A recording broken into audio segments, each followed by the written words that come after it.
नमस्कार दोस्तों, स्वागत है आपका अपने चैनल पर। आज हम आपके लिए लेकर आए हैं उत्पन्ना एकादशी व्रत कथा, जो भगवान विष्णु जी को समर्पित है। इस कथा का पाठ करने से हर कार्य में सफलता मिलती है और सभी बाधाएं दूर हो जाती हैं। आइए जानें इस अद्भुत कथा और व्रत के महत्व को विस्तार से। उत्पन्ना एकादशी भगवान विष्णु जी को बेहद प्रिय है। इस दिन देवी एकादशी की उत्पत्ति होने की वजह से यह तिथि श्री हरि की पूजा पाठ के लिए बहुत खास मानी जाती है। विधि विधान से उनकी पूजा करने और व्रत कथा का पाठ करने से आपके सभी कार्य सिद्ध होते हैं और आपको विष्णु भगवान का आशीर्वाद प्राप्त होता है। आइए जानते हैं उत्पन्ना एकादशी की संपूर्ण व्रत कथा विस्तार से। तो वीडियो को अंत तक जरूर देखें। महाभारत काल में युधिष्ठिर ने श्री कृष्ण जी से पूछा, भगवान, पुण्यमयी एकादशी तिथि कैसे उत्पन्न हुई, इस संसार में क्यों पवित्र मानी गई तथा देवताओं को कैसे प्रिय हुई। श्री भगवान बोले, कुंती नंदन, प्राचीन समय की बात है। सतयुग में मूर नामक दानव रहता था। वह बड़ा ही अद्भुत, अत्यंत रौद्र तथा संपूर्ण देवताओं के लिए भयंकर था। उस काल रूपी धारी दुरात्मा महासुर ने इंद्र को भी जीत लिया था। संपूर्ण देवता उससे परास्त होकर स्वर्ग से निकाले जा चुके थे और संकित तथा भयभीत होकर पृथ्वी पर विचरा करते थे। एक दिन सब देवता महादेव जी के पास गए।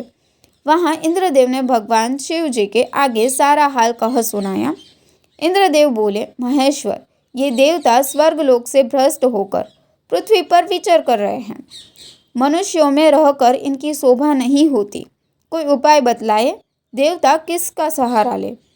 महादेव जी ने कहा, देवराज, जहाँ सबको शरण देने वाले, सबकी रक्षा में तत्पर रहने वाले, जगत के शरण देने वाले, सबकी रक्षा के लिए तत्पर रहने वाले, जगत के स्वामी भगवान गरुड़ ध्वज विराजमान हैं, वहाँ जाओ, वे तुम लोगों की रक्षा करेंगे।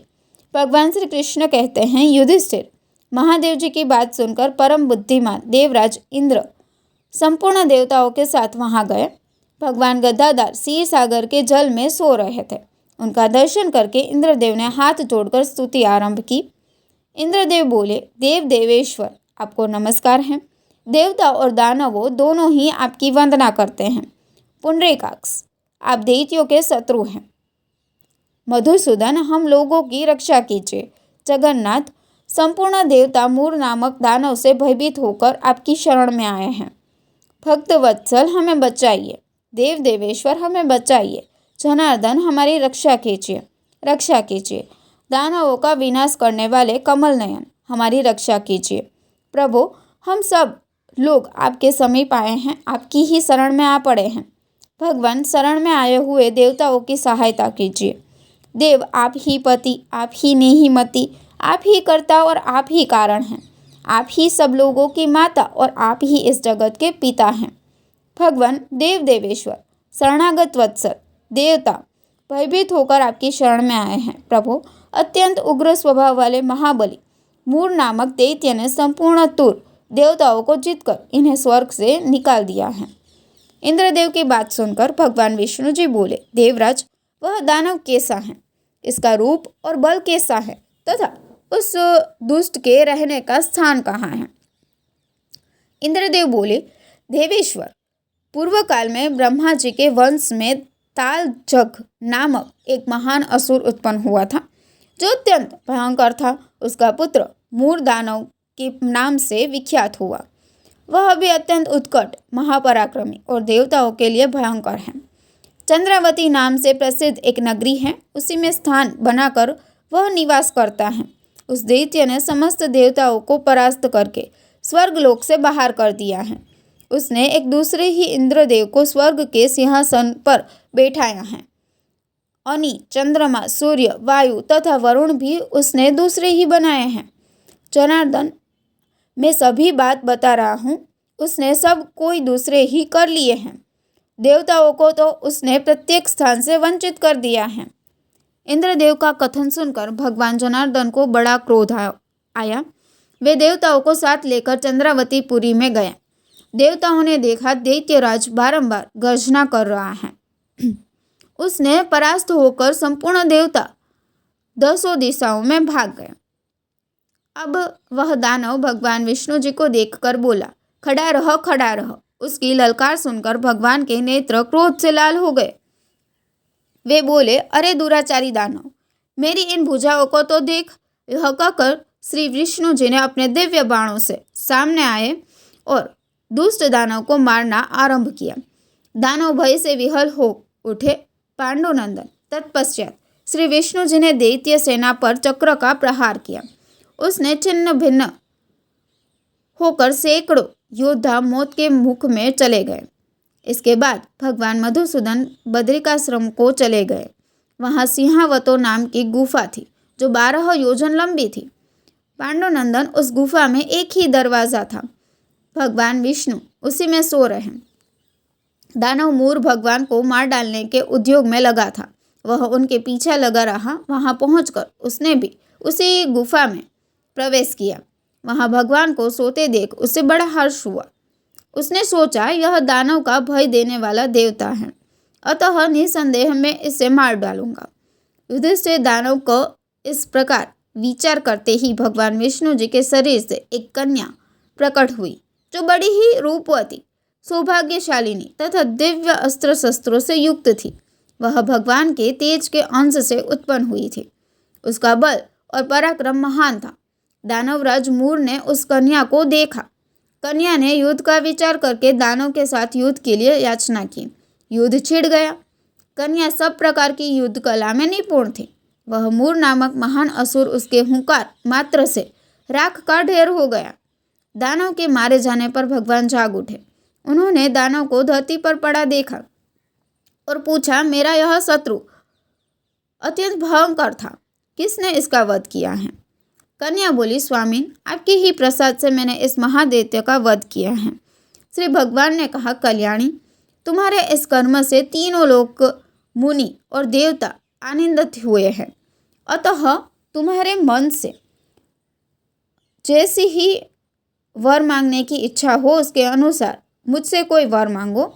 देव दुर्लभ होने पर भी वह वर मैं तुम्हें दूंगा, इसमें तनिक भी संदेह नहीं है। वह कन्या साक्षात एकादशी ही थी।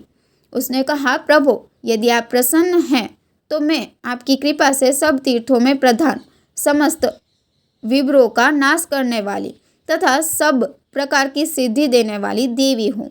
जनार्दन, जो लोग आप में भक्ति रख के मेरे दिनों का उपवास करेंगे उन्हें सब प्रकार की सिद्धि प्राप्त हो।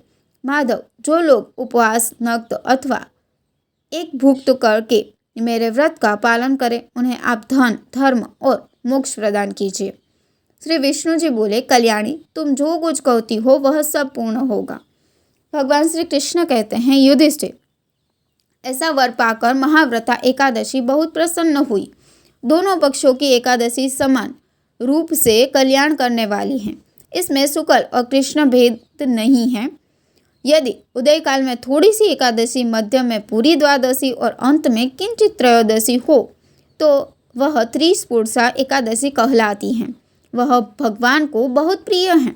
यदि एक त्रिस्पुरुषा एकादशी को उपवास कर लिया जाए तो 1 सहस्त्र एकादशी व्रतों का फल प्राप्त होता है तथा इसी प्रकार द्वादशी में पारण करने पर सहस्त्र गुना फल माना गया है। अष्टमी, एकादशी, षष्ठी, तृतीया और चतुर्दशी ये यदि पूर्व तिथि से विद्व हो तो उनमें व्रत नहीं करना चाहिए। परिवर्तनीय तिथि से युक्त होने पर ही इनमें उपवास का विधान है। पहले दिन में और रात में भी एकादशी हो तो दूसरे दिन केवल प्रातःकाल एक दंड एकादशी रहे तो पहली तिथि का परित्याग करके दूसरे दिन की द्वादशी युक्त एकादशी को ही उपवास करना चाहिए। यह विधि मैंने दोनों पक्षों की एकादशी के लिए बताई है। जो मनुष्य एकादशी को उपवास करता है वह वैकुंठ धाम में, जहाँ साक्षात भगवान गरुड़ध्वज विराजमान है, वहाँ जाता है। जो मानव हर समय एकादशी के महात्म्य का पाठ करता है उसे सहस्त्र गोदानों के पुण्य का फल प्राप्त होता है। उसे सहस्त्र जो दिन या रात में भक्तिपूर्वक इस महात्मा का स्मरण करते हैं वे निसंदेह ब्रह्म हत्या आदि पापों से मुक्त हो जाते हैं। एकादशी के समान पापनाशक व्रत दूसरा कोई नहीं है। इसीलिए उत्पन्ना एकादशी का व्रत करना और इसकी कथा सुनना हर भक्त के लिए शुभकारी माना जाता है। तो मित्रों, यह थी उत्पन्ना एकादशी की व्रत कथा। यदि आपको यह जानकारी उपयोगी लगी तो हमारे चैनल को लाइक और सब्सक्राइब करना न भूलें। साथ ही इस वीडियो को शेयर करें ताकि अधिक से अधिक लोग इस पुण्य कथा का लाभ उठा सकें। धन्यवाद। जय श्री हरि।